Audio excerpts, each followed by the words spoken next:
বন্ধুরা, আপনারা সবাই জানেন যে গতকাল কিন্তু মুখ্যমন্ত্রী ঘোষণা করে দিয়েছিল যে 7 তারিখ থেকে যুবসাথী প্রকল্পের টাকা ছাড়া হবে। তো সেই মতো বহু মানুষের অ্যাকাউন্টে কিন্তু যুবসাথী প্রকল্পে কিন্তু টাকা চলে এসেছে। সেক্ষেত্রে আপনার অ্যাকাউন্টে যদি এখনো মতো টাকা না আসে, সেক্ষেত্রে আপনি টাকা কবে পাবেন, অথবা কারা আগে টাকা পাবে, কারা টাকা পাবে না, অথবা এই স্ট্যাটাস আপনি কিভাবে চেক করবেন। এখনো মতো স্ট্যাটাস কিন্তু কারোর দেখাচ্ছে না, সেক্ষেত্রে স্ট্যাটাস কবে থেকে শো হবে, সমস্ত কিছু আপডেট এই ভিডিওতে শেয়ার করে দেবো। এবং অনেকে যে টাকা পেয়েছে সেটাও কিন্তু আপনাদের দেখিয়ে দেবো। সেই জন্য ভিডিওটা প্রথম থেকে শেষ পর্যন্ত অবশ্যই দেখবেন মনোযোগ সহকারে। এবং আমাদের চ্যানেলে প্রথমবার ভিজিট করে থাকলে আমাদের চ্যানেলটিকে সাবস্ক্রাইব করে রাখুন এবং পাশে থেকে বেল আইকনটিকে অবশ্যই প্রেস করে রাখুন। তো চলুন আজকে ভিডিওটা শুরু করা যাক। এবার যে অনেকে টাকা পেয়েছে সেটা আপনাদের দেখেছি। দেখুন, এখানে একজন টাকা পেয়েছে, IDBI ব্যাংকে টাকা ঢুকেছে, দেখতে পাচ্ছেন এখানে 1500 টাকা ঢুকেছে, যুবসাথী লেখা রয়েছে। এবং আর দেখতে পাচ্ছেন এখানে পাঞ্জাব ন্যাশনাল ব্যাংকে কিন্তু একজনে টাকা ঢুকেছে, যুবসাথী প্রকল্পের টাকা 7 তারিখে ঢুকেছে, 1500 টাকা ঢুকেছে, দেখতে পাচ্ছেন এখানে স্ক্রিনশট। এবার দেখতে পাচ্ছেন এটা একজনের, এটাও কিন্তু যে 1500 টাকা ঢুকেছে তার ব্যাংকে, যুবসাথী স্কিমে টাকা ঢুকেছে, এখানে লেখা রয়েছে। তো এইভাবে কিন্তু অনেক মানুষ কিন্তু স্ক্রিনশট পাঠিয়েছে। আমার যে ইনস্টাগ্রাম রয়েছে সেখানে কিন্তু বহু মানুষ স্ক্রিনশট পাঠিয়েছে, তাদের অ্যাকাউন্টে টাকা ঢুকেছে। তো মোটামুটি বুঝতে পারলেন যে 7 তারিখে কিন্তু টাকা বহু মানুষের ঢুকেছে। তবে বলে কি যে 7 তারিখে সবার যে ঢুকে যাবে এরকম কিন্তু নয়।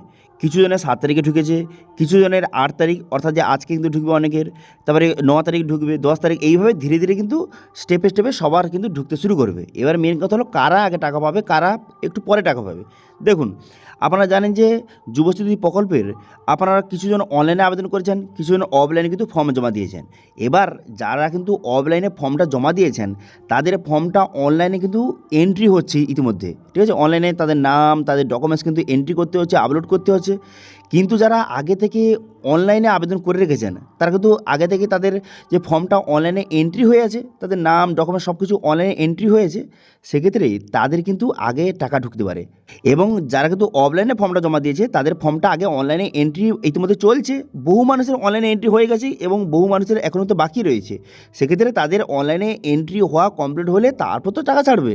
তো সেক্ষেত্রে যারা কিন্তু অনলাইনে যারা আবেদন করেছেন তাদের কিন্তু টাকা আগে ঢুকতে চলেছে, বা তারা কিন্তু আগে টাকা পাচ্ছে, ঠিক আছে। তবে চিন্তা করার কোনো রকম দরকার নেই, ধীরে ধীরে কিন্তু সবার অ্যাকাউন্টে টাকা চলে আসবে। এই মার্চ মাসের মধ্যে সবার অ্যাকাউন্টে টাকা কিন্তু ঢুকে যাবে, ওকে। এবার বলে কি যে কারা টাকা পাবে না, দেখুন বর্তমানে কিন্তু ইতিমধ্যে গতকাল যে মমতা বন্দ্যোপাধ্যায় যে ঘোষণা করে দিয়েছিল সেখানে কিন্তু পরিষ্কারভাবে জানিয়ে দিয়েছে যে যুবসাথী প্রকল্পের জন্য কারা কারা টাকা পাবে।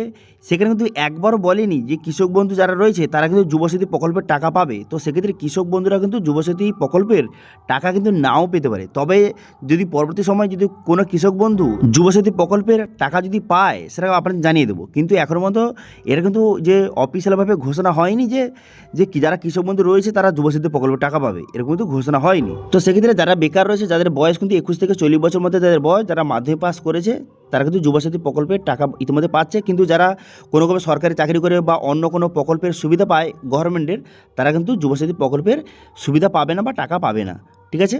আচ্ছা, এবার মেন কথা হলো যে স্ট্যাটাসটা চেক করা যাচ্ছে না। দেখুন, এখনো মতো স্ট্যাটাস কিন্তু চালু করা হয়নি, স্ট্যাটাস চেক করা চালু করা হয়নি। সেক্ষেত্রে স্ট্যাটাসের কথা ভুলে যান। স্ট্যাটাস না চেক করা গেলেও টাকা কিন্তু ঢুকে যাচ্ছে সবার অ্যাকাউন্টে। তো সেক্ষেত্রে স্ট্যাটাসের কথা ভুলে যান। কখন স্ট্যাটাস চেক করা যাবে? যখন কিন্তু সবার যে অফলাইনে ফর্মটা অনলাইনে সবার এন্ট্রি হয়ে যাবে তারপর থেকে কিন্তু স্ট্যাটাস দেখানো শুরু করবে। তো সেক্ষেত্রে স্ট্যাটাস কিন্তু একটু কিছুদিন পরে কিন্তু দেখানো শুরু হয়ে যাবে। তো সেক্ষেত্রে স্ট্যাটাসের কথা ভুলে যান। এখনও কিন্তু বর্তমানে স্ট্যাটাস ছাড়াই সবার অ্যাকাউন্টে কিন্তু টাকা ছেড়ে দেওয়া হচ্ছে, ঠিক আছে। তো ধীরে ধীরে কিন্তু সবার অ্যাকাউন্টে টাকা ঢুকে যাবে। এই মার্চ মাসের মধ্যে সবার অ্যাকাউন্টে কিন্তু টাকা ঢুকতে চলেছে যুবসাথী প্রকল্পের। সেক্ষেত্রে এপ্রিল মাস পর্যন্ত ওয়েট করতে হবে না, এই মার্চ মাসের মধ্যে সবার অ্যাকাউন্টে টাকা ঢুকতে চলেছে, ঠিক আছে। এবার পরবর্তী সময় যদি এই প্রকল্প সম্বন্ধে আরও কোনো আপডেট আছে অথবা স্ট্যাটাস চেক করা শুরু হয়ে যায় তখন কিন্তু আপডেট অবশ্যই আপনার সঙ্গে শেয়ার করে দেবো। সেই জন্য অবশ্যই চ্যানেলটিকে সাবস্ক্রাইব করে রাখতে পারেন, ঠিক আছে। তো এটা ছিল ছোট্ট একটি আপডেট। ভিডিও ভালো লাগে তাহলে ভিডিওকে লাইক করে দেবেন এবং ভিডিও কিন্তু বন্ধুর সঙ্গে শেয়ার করে দেবেন। এবং আমাদের চ্যানেলে প্রথমবার ভিজিট করে থাকলে আমাদের চ্যানেলটিকে সাবস্ক্রাইব করে রাখুন এবং পাশে থেকে বেল আইকনটিকে অবশ্যই প্রেস করে রাখুন। আজকে ভিডিওটা এই পর্যন্ত, দেখা আছে নেক্সট ভিডিওতে। Thank you.